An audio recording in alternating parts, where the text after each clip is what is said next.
In the scenic valleys of Vermont, there's a tiny town called Pollitt that was rocked with a gruesome triple homicide in September of 2024. It was one of the many cases in America where an entire family was mercilessly slain. And what's even more chilling is that authorities have no clue who might have done it. The mystery deepens even further when you consider that the head of the household, Brian Crossman, had just been elected to a local office. Did this have something to do with his tragic death? And if so, why were his wife and stepson slain alongside him? These are just some of the questions we'll try to answer today as we unpack the puzzling demise of an entire family and the multiple mysterious individuals that might have been involved. The victims of this senseless violence were 46-year-old Brian Crossman Sr., his wife, 41-year-old Erica Crossman, and Erica's son, 13-year-old Colin Taft. Though Brian wasn't Colin's biological father, he'd taken on the role of stepfather and provided a loving home for his wife's child. However, there are still many unanswered questions about the Crossman household. The fact that Brian referred to himself as Senior suggests that there's a Brian Crossman Jr. out there somewhere. And since Brian Sr. himself was just 43, it's unlikely that Brian Jr. was much older than Colin. He was probably a teenager or at most in his early 20s, unless Brian had had him at a very young age. And then there's the matter of Erica's maiden name. According to reports, Erica Crossman used to be Erica Polusiak before she married Brian. If that's the case, Colin's surname, Taft, likely comes from his biological father. One has to wonder, where was this mysterious Mr. Taft? And under what circumstances did Erica leave him? Given that she brought Colin along to this new home, there's a chance that her relationship with her former partner didn't end on good terms. It should be mentioned that Brian and Erica had gotten married just a few months before this incident in June of 2024. It's unknown if Erica was a resident of Pollitt prior to marrying Eric, but considering it's a town of just 1,400 people, it's more likely that she moved in from out of town. One thing we can say for certain is that Brian hadn't lived in that home for a long time before the wedding. It's now time to start talking about another wrinkle in this case, the historic farmhouse Brian and his new family had moved into. Based on information released to the press, Brian was born to enormous generational wealth. The farmhouse on Vermont Route 133 that became the scene of the crime had been in the Crossman family for generations, but it appears to have fallen into disrepair at some point. This theory is based on Brian specifically setting up shop there to start fresh, but the farmhouse wasn't empty when he decided to move in. Brian's sister, whose name hasn't been released to the public, had apparently been living there, but reports seem to suggest that she hadn't been taking good care of it. You see, Brian didn't just start living at the farm. Neighbors stated that he'd been cleaning it up and trying to bring it back to working order. He wanted to grow things and potentially run the farm like a proper business, indicating that his sister had neglected the farm and the house over the years. By the time Brian and Erica got together, though, the farmhouse had been given a fresh coat of bright white paint. It was clean and put together enough to host their wedding, providing a beautiful backdrop to the happiest day of their lives. But those white walls were soon going to be painted red with the family's blood. Before we get into that, we must first understand how bizarre Brian's decision to start working the farm truly was. Brian had spent his entire life in Pollitt, and everyone in the town loved him since he was a boy. He attended Wells Village School in the local community, where Principal Jean Marie Oakman admired him for his kind, generous personality. He was part of a big family, with 5 brothers and a sister along with countless cousins and other relatives. By all accounts, Brian was fiercely protective of all of them. Principal Oakman has said that he was especially kind to his sister, suggesting that she needed some extra support from her big brother. Indeed, Brian spent much of his life being extremely loyal to his kin. But it seems like he strayed from the flock at some point.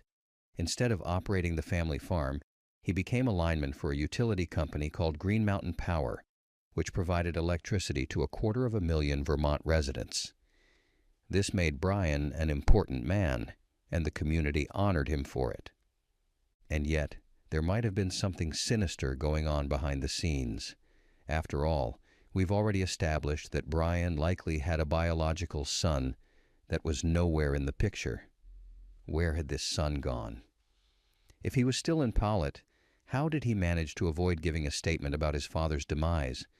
That too in a tiny community of just over 1,000 people. As for Erica, her background is practically shrouded in mystery compared to Brian's. No information has been released on when she came to Pollitt, but we can assume that she entered Brian's life during a time of great change. 2024 was by no means a normal year for Brian. For starters, he met a woman that basically swept him off his feet. A woman he loved so much that he decided to help her raise her boy with no questions asked. But that's just one of the many changes he went through over the year. After devoting his life to the Pollitt community, Brian was a shoo-in for political office. The tiny town didn't have many opportunities in that space, but Brian managed to secure a seat in one of the most exclusive political entities around, the Select Board. This political body is unique to New England's style of governance. Members of the Select Board exercise broad executive powers that basically make them managers of the local area. Early in 2024, Brian was elected to a seat on the board, which made him one of the most powerful men around. Not only did he work for a utilities company that supplied electricity to a third of Vermont, but he was also on the council that made big decisions about his own town. Brian was moving up the ranks faster than anyone could have imagined, and it seemed like he had nowhere to go but up. If Brian had continued down this path, there's a chance that he'd have become chairperson of the board. Such a rapid rise didn't just bring him personal success, though. It also might have put a target on his back, and not just for the violence that ended his life. But more on that later. For now, let's discuss the final change that occurred in 2024, which had to do with the Crossman farmhouse. We don't know where Brian lived before moving in there, but it's clear that he wanted to make it a home for his new family. According to the neighbors, it seemed like he wanted a fresh start. From what exactly? That's a question that neither authorities nor relatives of the deceased have been able to answer. It might have had something to do with the whirlwind romance between him and Erica, which seemed to culminate in an ad hoc wedding at the recently renovated farmhouse. Or perhaps it had to do with Brian's political appointment. There are many theories we can provide, but first, we must take a look at how the violent events of September the 15th unfolded. With the stage now set, it's time to move on to the incident that extinguished 3 bright lives. It all began at 3:45 a.m. on a chilly Sunday morning. This was possibly the quietest time of the week for local police. Pollitt doesn't have much of a nightlife, and the community's strong Catholic roots meant that most residents woke up early for Sunday service. As a result, hardly anyone tended to be out at this time, which meant that police weren't expecting anything close to what happened. At 3:45, police received a call reporting a suspicious individual near the Crossman property. This was the first of many calls that police would receive before they finally headed over to Route 133. Once they arrived, they found a grisly scene. Brian, Erica, and Colin were long dead. Their bodies were riddled with bullets, indicating that a gunman had emptied an entire clip into the family before running off. However, these bullets hadn't been distributed equally across each victim. Brian had been shot multiple times in the torso before a final execution-style shot to the head. Erica, on the other hand, only received 1 shot to the head. As for Colin, police reports were more tight-lipped about the details due to him being a minor, but they did admit that he had multiple gunshot wounds as well. Multiple shots for Brian and Eric, but just a single headshot for Erica. Why hadn't the gunman treated all 3 victims with equal rage? Why was his violence directed mostly at the men in the household? Based on police reports, it appears that Brian was the main target, since his body contained the largest number of bullets. But we can't ignore the brutality of Colin's death either. Shooting a child of just 13 point blank requires either a burning lust for violence or a chilling disregard for human life. And what about the suspicious individual seen near the scene of the crime? That might just be the most interesting and puzzling aspect of this story. And in order to get to it, we must first discuss the seemingly unknowable motive behind the triple homicide.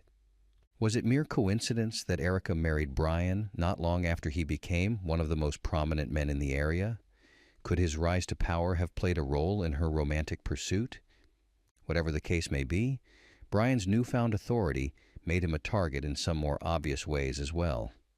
People tend to be envious of success, and with so little known about Erica's former partner and Colin's biological father, it's possible that this was a case of a jilted lover crossing the thin red line. That seems like a valid theory, but it's not the only one that's been floating around. Brian's rapid takeover of the family farm could have rubbed some of his brothers the wrong way. It's clear from the school principal's statements that Brian and his sister had a special relationship. Does that mean that he didn't get along quite as well with his brothers? Tensions between siblings are only natural, and they can get extremely heightened when there's money or property involved. Even though the Crossman farm was located in a relatively secluded part of the country, its market value would still be in the hundreds of thousands of dollars. If his brothers felt like he cheated them out of their inheritance, this would be enough of a motive to take him out. This theory still doesn't explain the calculated, execution-style slaying of Erica, which is why some might say that the jilted ex-lover angle holds more weight. And then, of course, there are plenty of people that might have resented Brian for his success. With a job at a highly relevant local company, an extremely valuable farm to his name, plus a seat on the select board, Brian could have been the subject of anyone's envy. But there is a reason to suspect that a family member was involved, at least in some way, shape, or form. This reason has to do with the suspicious individual that neighbors reported to the police in the early hours of Sunday morning. As soon as police found the bodies, they knew that they'd died under mysterious circumstances. People don't get shot to death every day, least of all in sleepy little Pollitt, so authorities immediately set up an ad hoc headquarters at the local fire station. The deaths hadn't been confirmed as homicides yet. That would require an autopsy report, but police still had an investigation to conduct. When witnesses reported the suspicious individual to the police, they included a detail that's relevant to the entire case.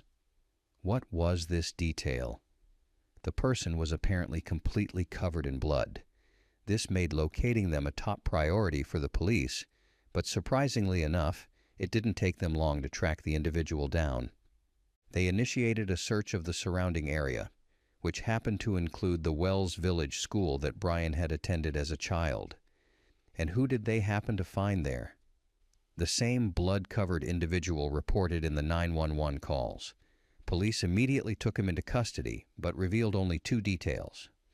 The first detail was that the individual claimed not to be involved in the homicide. This seems like an obvious enough statement.